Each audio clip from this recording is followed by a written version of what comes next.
Hi friends, आज हम start करने जा रहे हैं कोइल नाम का टॉपिक जो डिपेंड करता है दो प्रोसीजर पे, सेल्फ इंडक्टेंस और म्यूचुअल इंडक्टेंस पे।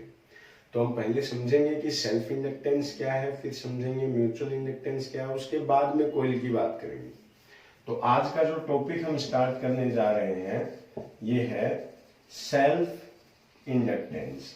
देखो, सेल्फ इंडक्टेंस क्या है, हम ये जानते हैं कि अगर किसी वायर में करंट देते हैं तो उसके चारों तरफ एक मैग्नेटिक फील्ड और एक फ्लक्स जनरेट होता है। मतलब मान लो हमारे पास में ये कॉइल है, इसको जैसे ही हम करंट देते हैं तो इससे एक फ्लक्स अटैच होता है। फ्लक्स मतलब कुछ मैग्नेटिक फील्ड लाइनें इस कॉइल से निकलने लगती है। If we are going to supply a current to a coil, then a flux will be attached to that coil. इस प्रोसेस को ही सेल्फ इंडक्टेंस बोलते हैं। सेल्फ मतलब खुद का, इंडक्टेंस मतलब इंडक्ट होना, खुद से ही एक मैग्नेटिक फ्लक्स का इंडक्ट होना सेल्फ इंडक्टेंस है। कैसे डिफाइन करेंगे? If a current is supplied to a coil then a flux will be attached to that coil. तो उस कोइल से एक फ्लक्स अटैच हो जाता है। This is called self inductance. इसी को क्या बोलते हैं? Self inductance. देखिए कैसे इसका फॉर्मूला आता है। मान लो हमारे पास में तीन कोइल है, ये फर्स्ट कोइल है, ये सेकेंड कोइल है और ये थर्ड कोइल है।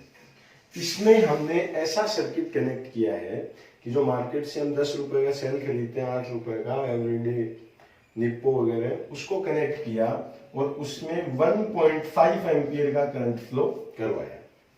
इस कॉइल में मान लो 220 एम्पियर का करंट है जो पावर सप्लाई हमारे घर में आता है, और इसमें 11,000 एम्पियर का करंट है। तो जब तीनों को करंट देंगे तो सबसे ज्यादा फ्लक्स किससे कनेक्ट होगा? इससे जो फ्लक्स कनेक्ट होगा वो होगा बिल्कुल वीक, इससे जो फ्लक्स कनेक्ट होगा वो होगा इससे स्ट्रॉन्ग, और इससे जो फ्लक्स कनेक्ट होगा वो होगा सबसे स्ट्रॉन्ग। या हम कह सकते हैं कि किसी कॉइल में जब करंट दिया जाता है तो एक फ्लक्स कनेक्ट होता है, और इस फ्लक्स की वैल्यू उतनी ज्यादा होती है जितना ज्यादा क्या हो? करंट हो। तो हम लिख सकते हैं कि ये फाई इज प्रोपोर्शनल टू क्या होता है? आई। ये सिंगल टर्न के लिए है। अगर n टर्न हो तो इसी को लिख देंगे n phi is proportional to i। इस प्रोपोर्शनल के सिंबल को जब हटाते हैं तो यहां आएगा n phi is equals to l। इस l को बोलते हैं सेल्फ इंडक्टेंस कोफिशिएंट। हमें पहले इस l को समझना है कि l क्या है। l क्या है? L किसी कोइल के पावर को एक्सपोज करता है। L है क्या? Self inductance coefficient. इसको सबसे पहले हेनरी नाम के साइंटिस्ट ने बताया था, इसलिए इस L की जो यूनिट है वो दी जाती है हेनरी से। इस फॉर्मूले से हम क्या चीज समझ सकते हैं वो मैं आपको अब बताता हूं। मान लो कि किसी कोइल से करंट जा रहा है या फ्लक्स जा रहा है, इस वजह से उसमें देखिए L जो है इसको बोलते हैं सेल्फ इंडक्टेंस कोफिशिएंट। L है क्या? L कोइल को डिनोट करेगा। इसकी यूनिट क्या है? हेनरी। मतलब जैसे हम किसी रेजिस्टेंस को लिखते हैं 2 ओम, ये ओम इस रेजिस्टेंस को शो करता है, यूं ही ये जो L है, L is equals to 4 henry. अब ये इसके इंडक्टेंस को एक्सपोज करेगा, इंडिकेट करेगा। तो L कितना है इसका? 4 हेनरी। हम पढ़ते हैं वोल्टेज एट ए कोइल, कि किसी कोइल में वोल्टेज क्या रहेगा, या इसको हम इंड्यूस्ड ईएमएफ भी लिख सकते हैं कि कितना ईएमएफ इंड्यूस हो रहा है। देखो n phi is equals to क्या आया है? Ln। अगर इसको दोनों तरफ से डिफरेंशिएट कर दें तो क्या होगा? n फाई n तो है नंबर ऑफ टर्न जो चेंज नहीं होता, तो ये n है, फाई का डिफरेंशिएशन होगा D phi upon D T. L inductance है जो चेंज नहीं होता, और आई को मान लो हमने चेंज किया D I upon D T. अब N D phi upon D T, याद करो फैराडे बोलता था कि E इज इक्वल्स टू होता है N D phi upon D T. तो यहां से इसको अगर E लिख दें तो किसी कोइल में करंट चेंज की वजह से जो ईएमएफ इंड्यूस होता है उसका फॉर्मूला हम क्या देते हैं, E is equals to L D I upon D T. इस L D I upon D T में दो तरह के क्वेश्चन बन सकते हैं, एक डीसी करंट के साथ में और दूसरा एसी करंट के साथ में। कैसे देखते हैं, देखिए E इज इक्वल्स टू है L D I upon D T. अब विथ डीसी, अगर डीसी करंट हो तो डीसी जो है वो चेंज नहीं होता, तब तो आप डायरेक्ट आता है L D I upon D T. और अगर इसमें एसी करंट हो विथ एसी, नेक्स्ट चैप्टर भी आएगा हमारे पास अल्टरनेटिंग करंट, एसी करंट को I is equals to I naught sine omega T से लिखते हैं। तो E इज इक्वल्स टू क्या होगा, L D upon D T, और I की जगह आएगा आई नोट साइन ओमेगा टी। क्या आएगा, एल आई नोट, साइन का डिफरेंशिएशन होगा कोस ओमेगा टी। इसके बाद होता है इसका, तो D T upon D T 1 हो जाएगा, साथ में क्या बच जाएगा यहाँ, ओमेगा। तो अगर किसी क्वेश्चन में डायरेक्ट डीसी करंट का क्वेश्चन हो तब कैसे करेंगे, एसी का करेंगे तो कैसे करेंगे। मैं दोनों का आपको एक एक एग्जांपल दिखा देता हूं। देखो, in a 6 henry coil 4 ampere current is reduced to 2 ampere in 1.5 second. Find the induced EMF की induced EMF इसमें क्या होगा। तो देखो E इक्वल्स टू L, कितने हेनरी की कोइल है, 6 हेनरी है, DI डिफरेंस ऑफ I, पहले 4 था अब कितना है, 2 है, तो 4 माइनस 2 कितना होगा, 2 अपॉन dt, कितने सेकंड में, 1.5 में। इसको अगर यहां से कैंसिल कर दें तो कितना वोल्ट आता है, 8 वोल्ट। जबकि एसी में किस तरह आएगा, in a 6 henry coil an alternating current of 20 ampere maximum value and 20 radian per second angular frequency is flowing, then find maximum induced EMF। देखिए मैक्सिमम का मतलब है कि जो कोस थीटा है इसकी वैल्यू होगी 1। अब डायरेक्ट ये लेना है तो L कितना है, 6, आई नोट कितना है मैक्सिमम 20, और ओमेगा कितना है 20। यहां रेडियन पर सेकेंड अगर हो तब तो दिया हुआ होता है ओमेगा, और अगर दिया जाए 50 हर्ट्ज फ्रीक्वेंसी तब दिया हुआ होता है एफ। एफ होता है हर्ट्ज में या साइकिल पर सेकंड में। उस केस में इस ओमेगा की जगह पे लिख दिया जाता है 2 पाई एफ। तो ये करेंगे तो 2 इंटू 2 4, 4 इंटू 6 24, ये रहा वोल्ट। अगर आए डीसी के साथ में तब डायरेक्ट सोल्व कर देंगे, अगर आए एसी के साथ में तो इस प्रोसेस से सोल्व कर देंगे। अब बात करेंगे कि L की वैल्यू किसी कोइल के लिए या किसी सोलेनोइड के लिए हम किस तरह से फाइंड आउट कर सकते हैं। अब हम स्टार्ट करते हैं self inductance of a coil. ये लो, self inductance of a coil.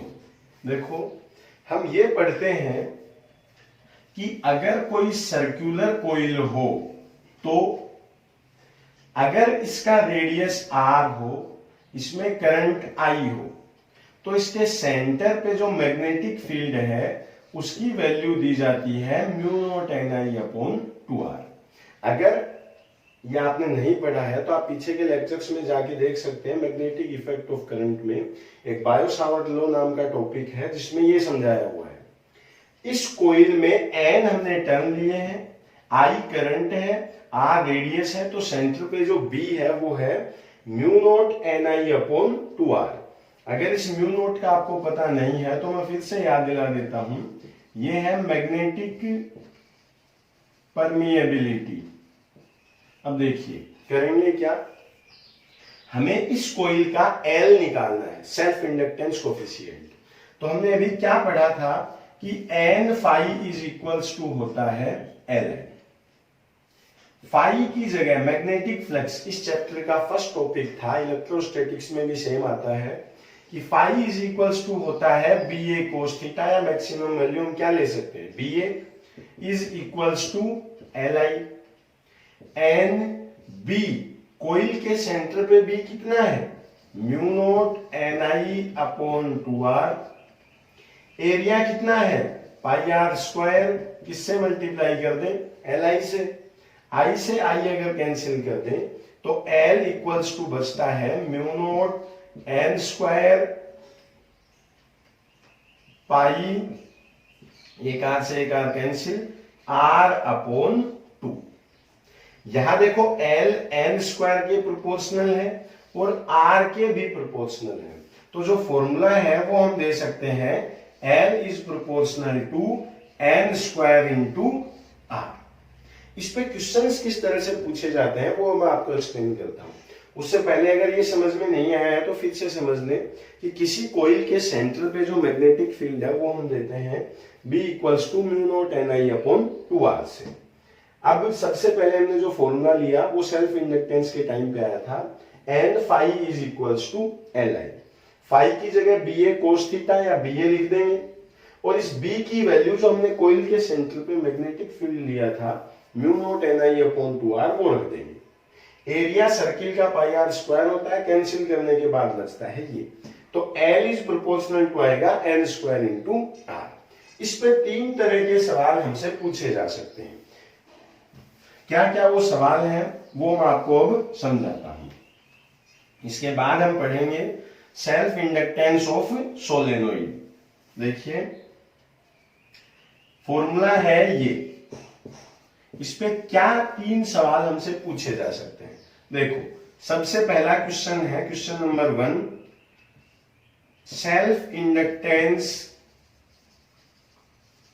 Of a coil with n turns is L. If n is doubled, then find self inductance. अगर क्वेश्चन में सिर्फ इतनी ही लैंग्वेज है तो हम डायरेक्ट उठाएंगे L इज प्रोपोर्शनल टू क्या दे रखा है, n स्क्वायर, तो हम लगा देंगे n is proportional to n square. n अगर डबल होता है तो ये 2n का क्या होगा, स्क्वायर। अब 2 का स्क्वायर कितना आएगा, 4n स्क्वायर, तो जो l है वो पहले से 4 टाइम हो जाएगा, तो जो नया l है वो होगा 4n। दूसरे में चलते हैं, self inductance of a coil is L. Now this wire is open and again formed in shape of circular coil of, एक बार पूछ लेता है रेडियस r/2, एक बार बोल देता है of number of turns 2n, then find new l, तो नया l क्या होगा। देखो अगर उसी वायर को, पहले ये था, मान लो इतना बड़ा है, अब इसको खोल के अगर डबल करते हैं तो होगा ये। जब उसी वायर से खोलकर दोबारा कोइल तैयार की जाए तो उस फॉर्मूले में n या r में से एक ही वैल्यू को रखा जाएगा। और याद रखेंगे, देखो इस वायर से पहले ये कॉइल बनाई थी, फिर ये कॉइल, इससे जब ये करते हैं तो रेडियस क्या हो जाती है, हाफ। नंबर ऑफ टर्न्स तो बढ़ते हैं लेकिन साथ में रेडियस क्या हो जाती है, कम। तो जो r है वो इनवर्सली प्रोपोर्शनल टू n है, या n is inversely proportional to r है। अब जैसे पूछता है कि अगर रेडियस r/2 कर दें, रेडियस कम कर दें, तो क्या करेंगे, n को हटाएंगे, l is proportional to n की जगह पे लिख देंगे 1/r, तो 1/r² इंटू r, r से r कैंसिल, ये r एज इट इज है, इसकी जगह 1/r²। तो अब फॉर्मूला है ये, अगर रेडियस हाफ होती है तो नीचे आएगा r/2, तो l क्या हो जाएगा, 2l। अगर पूछता है नंबर ऑफ टर्न्स डबल करता है तो इस बार r को हटाएंगे, जिसकी दे रखी है उसको रखेंगे, बाकी हटा देंगे। तो r की जगह पे क्या लिख देंगे, 1/n, n² 1/n, n से n cancel, l is proportional to n। Number of turns 2n करता है तो l भी क्या हो जाएगा, 2l। क्वेश्चन को पढ़ने से पहले ध्यान रखेंगे कि अगले ने क्या दिया है। अगर वो direct number of turn change करता है तब तो लगाएंगे ये, और अगर उसी वायर को ओपन करके फिर से फॉर्म चेंज किया जाता है तब लगाएंगे ये। उस केस में इनमें से एक को एलिमिनेट करेंगे, और अगर डायरेक्ट चेंज करता है तो एलिमिनेट नहीं करेंगे। ये था self inductance of A coil. अब हम पढ़ेंगे self inductance of solenoid. Self inductance of a solenoid. अब देखो ये तब समझ में आएगा जब हमें सोलेनोइड याद हो। सोलेनोइड के लिए क्या था, हमने एम्पियर्स लॉ पढ़ा था, जो क्या था, लास्ट चैप्टर में आया था ये, एम्पियर्स लॉ में B.dl equals to mu not sigma I. Solenoid हमने एक ऐसी पाइप ली थी जिसपे यूं वायरिंग है, N टर्न्स थे, I करंट था और L इसका लेंथ था। मैग्नेटिक फील्ड सिर्फ इसके एक्सिस पे मिलता था, कितना, B की जगह हमने लिखा था B, लेंथ इसकी ले ली थी L, mu naught, total current एक वायर में I है तो दो वायर में 2I, 3 में 3I, 4 में 4I, इस तरह N वायर में जो करंट होगा वो होगा NI। अब अगर इस L से इधर डिवाइड कर दें तो B इक्वल्स टू मिलता है mu naught NI upon L। इस L में और सेल्फ इंडक्टेंस में हम कंफ्यूज नहीं हो, इसलिए मैं इसको स्मॉल l कर देता हूं, ठीक है। अब बात करते हैं self inductance of a solenoid. क्या करते हैं, n phi is proportional to I या n phi is equals to Li। Phi की जगह हमने क्या लिखा था, BA। अब सोलेनोइड का B कितना है, mu naught NI upon L, area Li, I से I कैंसिल, तो L इक्वल्स टू आता है म्यू नॉट n² A/L। यहां रेडियस कैंसिल इसलिए नहीं होगा क्योंकि ऊपर एरिया है, πr² आएगा, जबकि नीचे क्या आएगा, लेंथ। ये है सोलेनोइड का सेल्फ इंडक्टेंस। कैसे किया, n phi is equals to Li, phi की जगह BA, और सोलेनोइड का B हमने पढ़ा है mu naught NI upon L। लगाते ही क्या मिल गया इसका आंसर। अब इस सेल्फ इंडक्टेंस की हमने यूनिट पढ़ी हेनरी। हम अब इसका पढ़ेंगे कि इसकी डायमेंशन क्या होती है, L की डायमेंशन क्या होती है। Dimension of self inductance L की, देखो हमने भी ऐसा पढ़ा था कि N d phi upon dt equals to Li। इसकी जगह हमने लिखा था E, या जिसको हम क्या बोलते हैं, वोल्टेज, या जिसको हम क्या बोल सकते हैं, पोटेंशियल। इलेक्ट्रोस्टैटिक्स में हम पढ़ते हैं कि पोटेंशियल जो होता है वो होता है W अपॉन Q, जूल पर कूलाम को हम बोलते हैं वोल्ट। क्या था पोटेंशियल, ये इलेक्ट्रिक फील्ड है, इंफिनिटी से किसी चार्ज को, Q को लाने में जो वर्क होता है उसको पोटेंशियल बोलते हैं। तो इसकी जगह मैं लिख देता हूं W अपॉन Q, ये L, और I को ले आता हूं नीचे, L W क्या है? वर्क होता है फोर्स इनटू डिस्प्लेसमेंट, तो ये रहा फोर्स इनटू डिस्प्लेसमेंट। Q देखो I बराबर हम पढ़ते हैं Q अपॉन T, तो Q की जगह क्या लिख सकते हैं? I इंटू T, तो ये I। फोर्स क्या होता है? ma, तो उसको लिखते हैं m, A फॉर एक्सीलरेशन जिसको लिखते हैं मीटर पर सेकेंड स्क्वायर। डिस्प्लेसमेंट को लिखेंगे L1 से, ये एम्पियर की पावर 2 और टाइम की पावर 1। फुल सेट करेंगे तो आएगा m1 L2 t minus 3 a minus 2। ये ऊपर आएगा तो -3 और a हो गया -2। इसको हम बोलते हैं सेल्फ इंडक्टेंस, जिसका यूनिट हम पढ़ते हैं हेनरी और जिसकी डायमेंशन पढ़ते हैं। तो यहां सेल्फ इंडक्टेंस होता है खत्म। अब सेम सिमिलर टॉपिक हम स्टार्ट करेंगे म्यूचुअल इंडक्टेंस। अब उसकी बात करते हैं।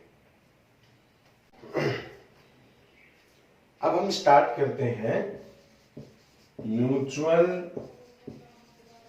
इंडक्टेंस। देखिए इसको एम से लिखते हैं, इसकी भी यूनिट हेनरी है और डायमेंशन सेम है जो सेल्फ इंडक्टेंस की है। सिर्फ चेंज क्या है? सेल्फ इंडक्टेंस में थी एक कोइल, अब मान लो हमारे पास में ये दो कोइल हैं, इसमें हम कुछ करंट देते हैं तो इससे जो फ्लक्स जनरेट होता है उसका कुछ हिस्सा इस कोइल से भी कनेक्ट हो जाता है।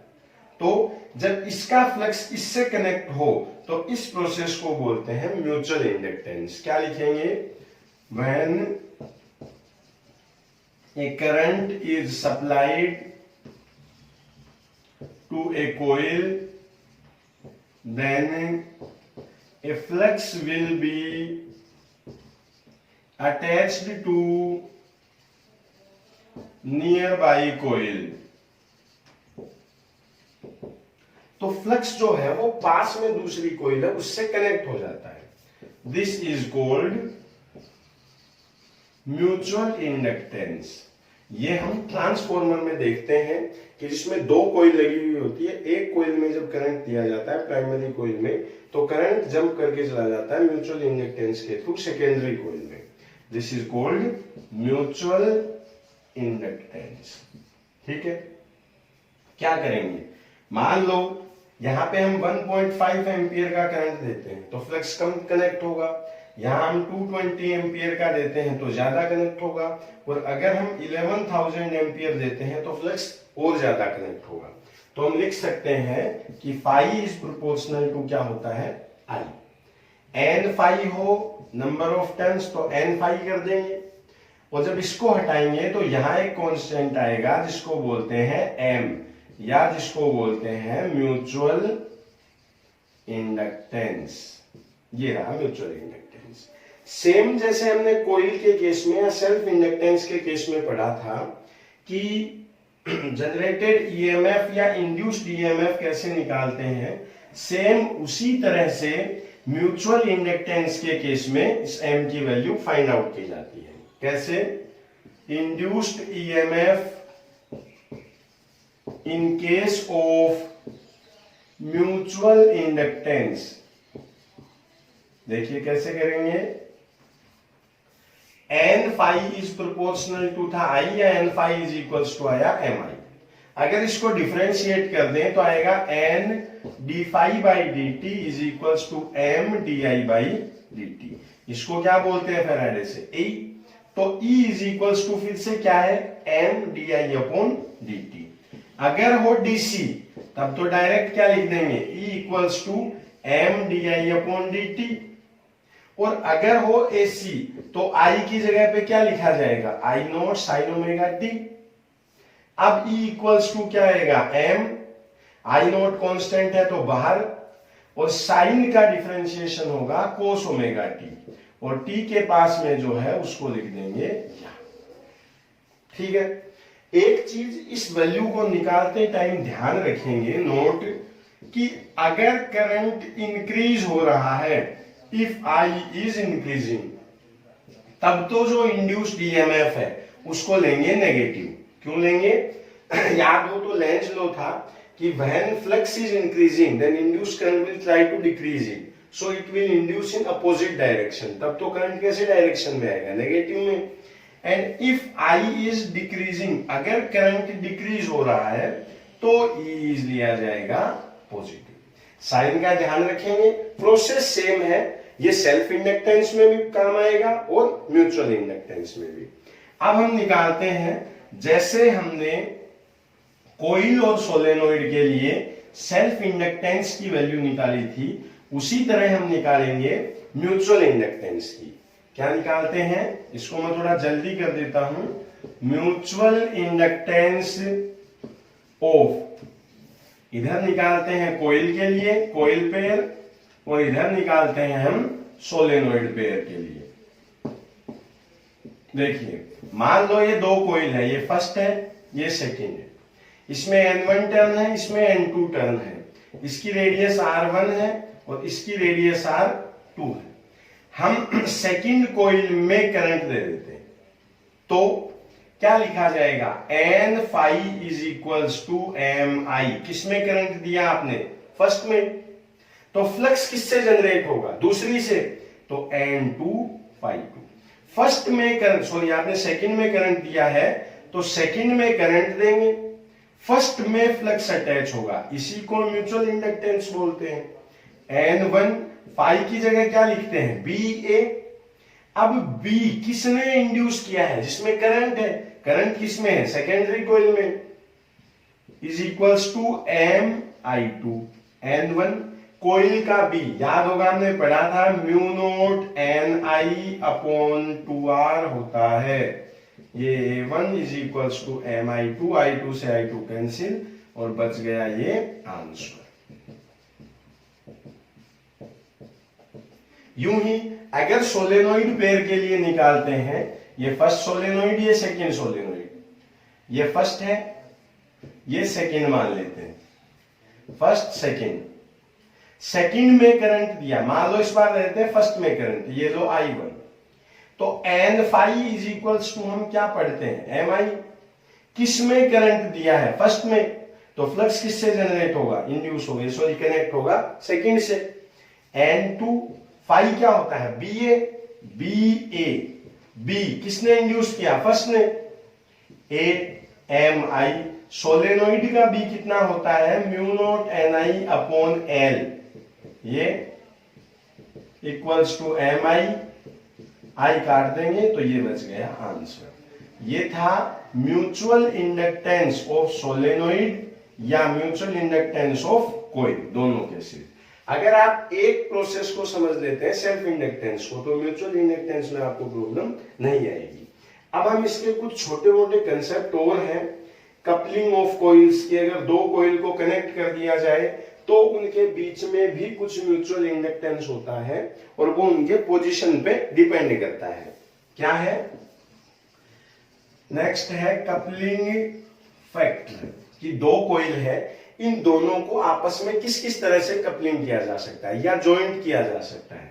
देखो, ये फर्स्ट कॉइल है, ये सेकंड कॉइल है, इनको हम तीन तरह से जोड़ते हैं। ये फर्स्ट प्रोसेस, ये सेकंड प्रोसेस और ये थर्ड प्रोसेस। कपलिंग फैक्टर मतलब है कि इनको कितना अच्छे से जॉइंट किया गया है। इसको K से लिखते हैं। अगर ये एक दूसरे में यूं ओवरलैप की हुई हो, इंटरमिक्स हो, तब तो K की वैल्यू देते हैं 1। पूरा फ्लक्स एक का दूसरी से कनेक्ट होता है। अगर इनके बीच में कुछ स्पेस हो लेकिन ये यूं पैरेलल हो, तो जो K है इसकी वैल्यू 0 से ज्यादा ली जाती है और 1 से कम। और अगर ये इस तरह परपेंडिकुलर पोजीशन में हो तो इस K की वैल्यू बिल्कुल ही क्या कर दी जाती है, 0। ये था कपलिंग फैक्टर K, जिसकी वैल्यू 1 किस केस में होगी, 1 और 0 के बीच में किस केस में होगी, और 0 किस केस में होगी। अब हम चलते हैं नेक्स्ट में, mutual inductance between two coils, कि जब दो कॉइल को आपस में कनेक्ट करते हैं तो उनके बीच में म्यूचुअल इंडक्टेंस किस तरह से डिपेंड करता है। Mutual inductance between two coils, देखो एक कॉइल है L1, एक कॉइल है L2। जब इन दोनों को आपस में कनेक्ट करते हैं तो इनके बीच में जो म्यूचुअल इंडक्टेंस है वो डिपेंड करता है K रूट L1 L2 से। K अभी हमने क्या पढ़ा था, कपलिंग फैक्टर था, और L1 और L2 क्या थे, फर्स्ट कॉइल और सेकंड कॉइल।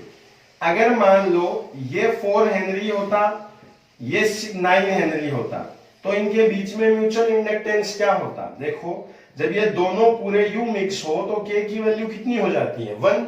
तो M इज इक्वल्स टू आता 1 into root 4 into 9 is equals to root 36 is equals to 6 henry. ये है mutual inductance between two coils.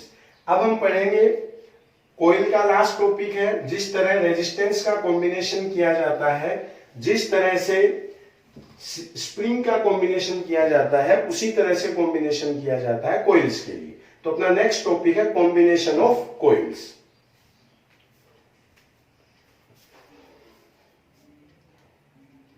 तो अब स्टार्ट करते हैं